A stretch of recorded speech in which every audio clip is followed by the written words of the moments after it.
right, Barakatah Yahweh, Barakatah Yahweh Shah, Barakatah Yahweh, Barakatah Yahweh Shah, Barakatah Yahweh, Barakatah Yahweh Shah. I want to give all praises to Yahweh, by Hashem, Yahweh Shah, by Hashem, Barak Dash. I want to give double honors to my apostles, a great millstone who rule well, teach well, who we learn this knowledge, wisdom, and truth from. I want to say shalom to the elect. This is Lakaman Kama from the Great Millstone branch of Virginia. Salaki, the Virginia branch of Great Millstone, I should say.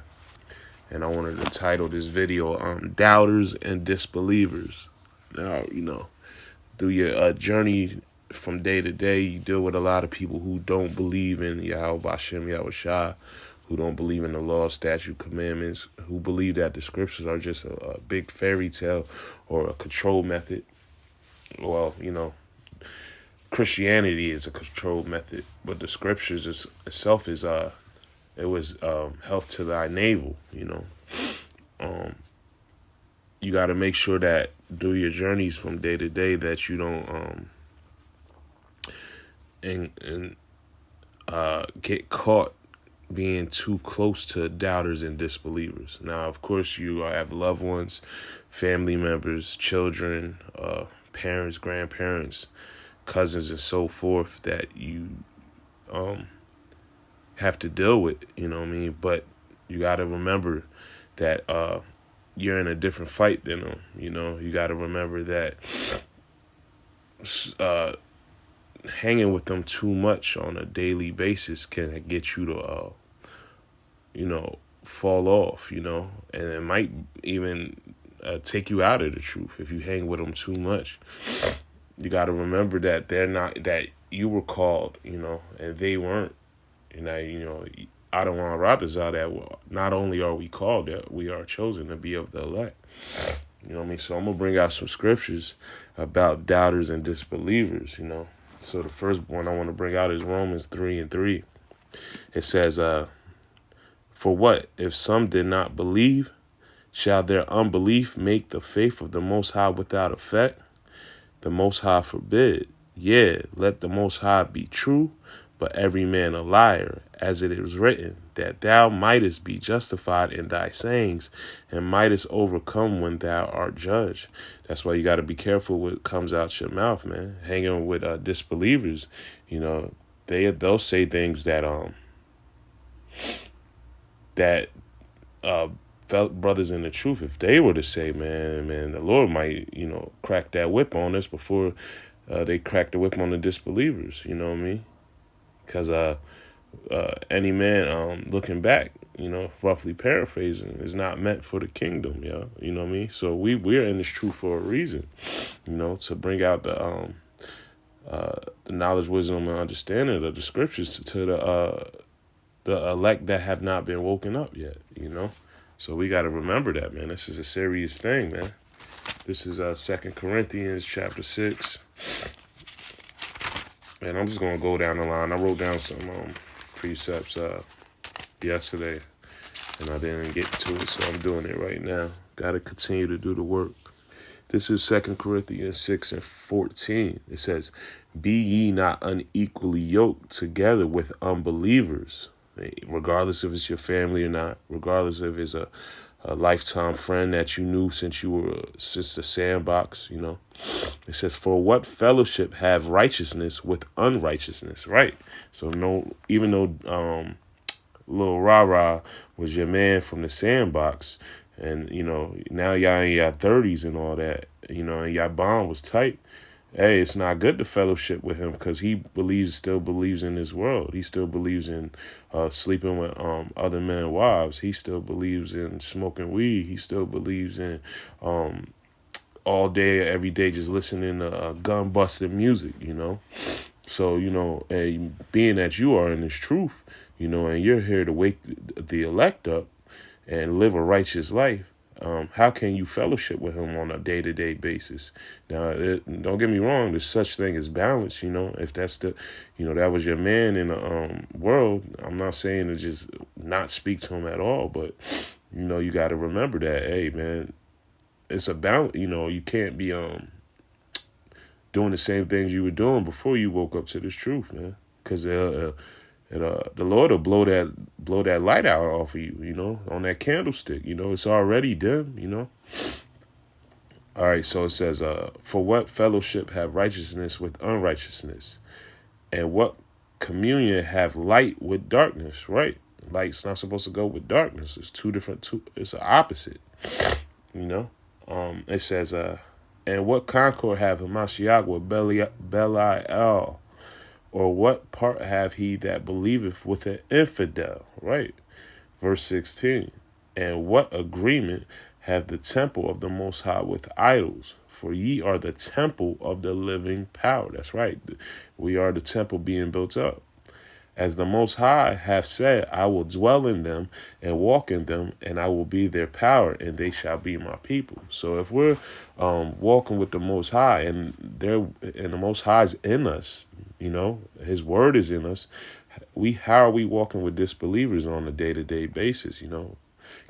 Can't be hand in hand with a disbeliever. That means you're lukewarm. You know what I mean? And Apostle Tahar always talks about people that are lukewarm. You got to be in this, or you got to be out this. You can't be back and forth like double dutch.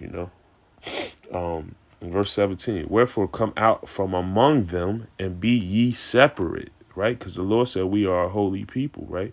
So that holy means you're separate. Said the Lord, and touch not the unclean thing, and I will receive you.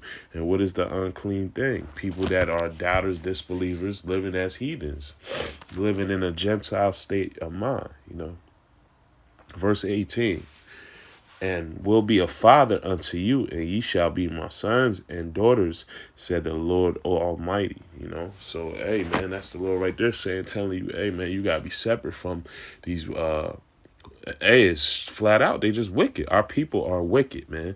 That's why 2/3 are going to be put to death, because they live wickedly, man. They live opposite of what the Lord tells them to live, how to live, And that's the point. Now, like, we go off, but what do? What's the difference between us and 2/3? We repent, And you know what? We have faith, man. We have faith with the Lord's return. Hebrews 11:1, man. And I get that just for edification real quick. Hebrews 11:1 says that, I know it by heart, but I still want to pull it out. Now faith is the substance of things hoped for, the evidence of things not seen, right? We can't see the Lord right now, but we know he's coming back. 2/3 doesn't believe in that, because if 2/3 believed in the Lord coming back, they would have get their act together, Let me go to Ephesians. And Salakia just left the plant, so my plantation, so my allergies is like on fire right now. But hey, man, these chains of darkness, man, we that's why part of the reason why we do the work, so we can get out there and get these new bodies, man, and live a heavenly life. This is Ephesians 4:18, and it says, I start at 17.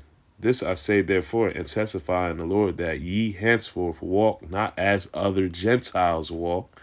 And them Gentiles are Israelites that are living a Hellenist lifestyle, okay? It says, in the vanity of their mind, right? Because we don't do things according to our mind. We do things according to the scriptures, to the best of our abilities. Verse 18, having the understanding darkened, being alienated from the life of the Most High through the ignorance that is in them because of the blindness of their heart. And we know that word heart is loud. It means go back to the mind, So we have to be, we have to be alienated from the 2/3. You know what I mean? Because they're alienated from the life of the Most High because of their ignorance, and their blindness of their mind, and the Lord will throw you in the trick bag and blind you, put the shutters over your eyes of correct living and have you in darkness and living like a nigga, a 2/3, Verse 19, who being past feeling have given themselves over unto lasciviousness, I cannot say this correctly, so Salakia, lasciviousness,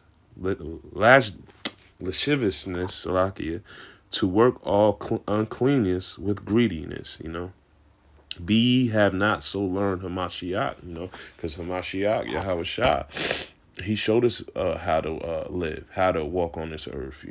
Now, of course, we're not perfect like him, but, he gave us the standard and the guidance, the guides and standards, I should say.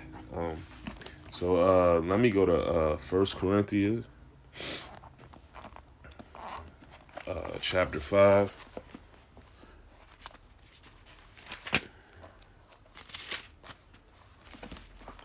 And start at verse 9.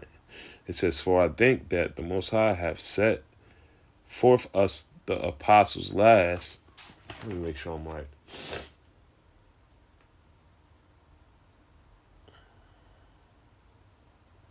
I want to make sure I'm right. Salaki, I'm on chapter 4. I knew what something was right. 1 Corinthians 5 and 9. I wrote unto you an epistle not to company with fornicators, yet not altogether with fornicators of this world, or with the covetous, or extortioners, or with idolaters, for then must ye needs go out of the world.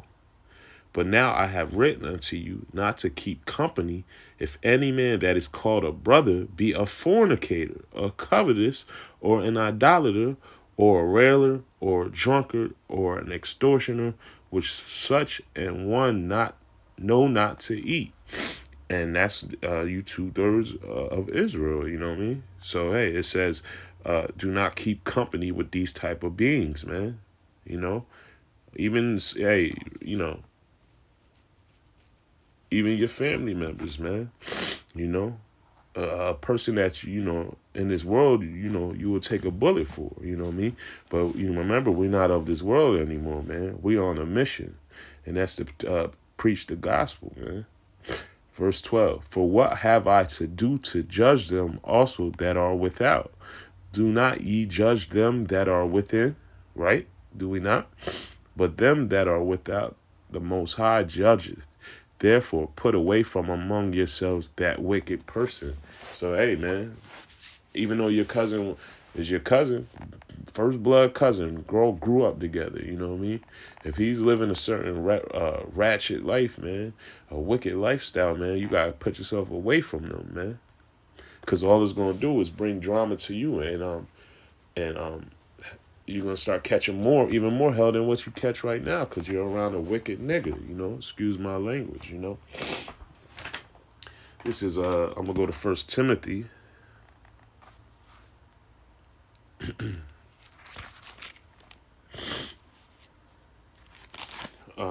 1 Timothy chapter 5, verse 8, and it reads, "But if any provide not for his own, especially for those of his own house, he have denied the faith, and is worse than an infidel." It's a lot. I'm going to read that again. "But if any provide not for his own, especially for those of his own house, he have denied the faith, and is worse than an infidel," right? So, that's a scripture of having lack of faith, man. And if you're truly trying to provide for your true family, man, what are you going to do? You're going to stay away from wickedness. You're going to stay away from wicked people. You're going to continue to go out here on the highways and byways and do this work, man. And that's, why that's providing for your family? Because, hey, Lord will you be of the elect, you are protecting your household, So, hey, man, that's beautiful, man. You know what I mean? Hey, that's a beautiful feeling that, hey, you done put in this work, did what you were supposed to do, woke up the elect, right? And you get risen up out of here, and your family, your son and your wife gets to come up out of this place as well, man. Your family gets beamed up, gets saved, Of course, they're not going to be part of the 144,000, the ruling governors, but they can be of the elect. The rest of the 1/3 that's risen up out of this lake of fire that's come to happen, and see the new kingdom. That's beautiful. Let me get John. I'm gonna go to John.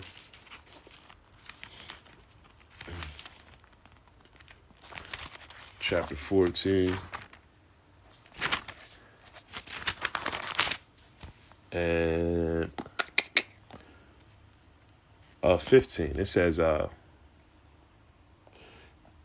me see if I should start. I'll start at 14. If ye shall ask anything in my name, I will do it. This is red letter. This is Yahweh Shah speaking. It says, if ye love me, keep my commandments, And at the end of the day, man, these 2/3, they're not going to keep the commandments. They're going to continue to live it up on this end, man. That, they're going to eat abominable food, They're going to eat that shrimp, lobster, crab, pork. Our people love swan, you know what I mean? They're going to plot on sleeping, like I said, sleeping with another man's woman, you know what I mean? So these are disbelievers. They don't believe in the word of Yahweh Hashem, Yahweh Shah, So you got to think about that, man. You got to keep remembering that, hey, man, you are separate from these other people of this world, man. That's why, if you can, it's good to fellowship with other brothers. Now, I'm not saying every brother that's in this truth you're going to get along with, or they might not be your cup of tea, but, it will behoove you to be civil with them and try to be around them because they're like-minded as you. If a brother's truly, completely in his truth, you ain't got to worry about him going around the corner getting high. You ain't got to worry about him putting bullshit in the food. Say a brother is one of his talents is to cook. He's a good cook. You ain't got to worry about, hey, brothers, there's some swine or some unlawful food in this, because he's in the truth. He knows not to put the BS in it. You know what I mean? So, like the scriptures say, man, if you love me, keep my commandments. 2/3 is not going to try to attempt to keep the commandments when nobody's not looking,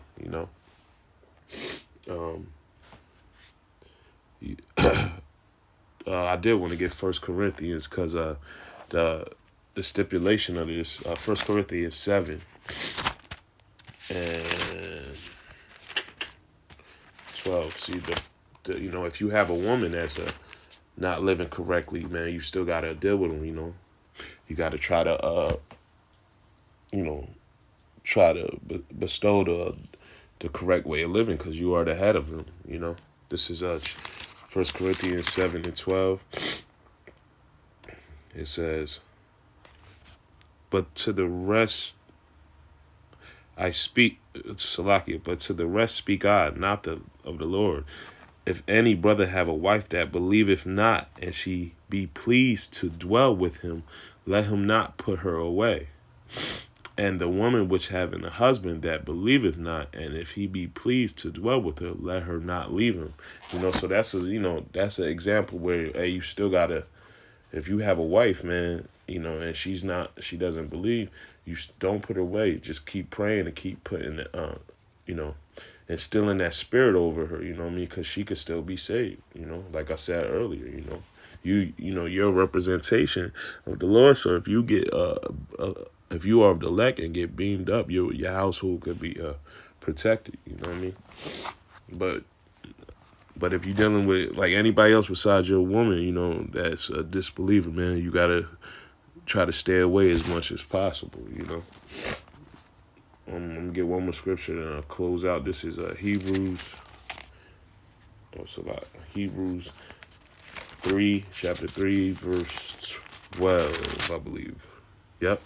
It says, take heed, brethren, lest there be in any of you an evil heart of unbelief in departing from the living power.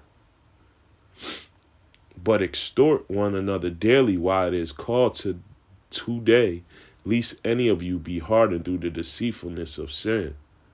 For we are made partakers in the Mashiach, Yahweh Shah, if we hold the beginning of our confidence steadfast unto the end.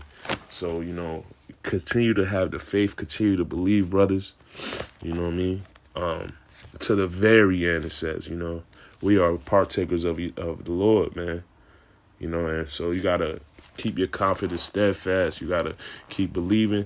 And the way that you keep building that up is being by like-minded brethren and not dealing with these 2/3 that's basically living a life of sin, because we got to continue to live as righteous as possible because the law is not done away with.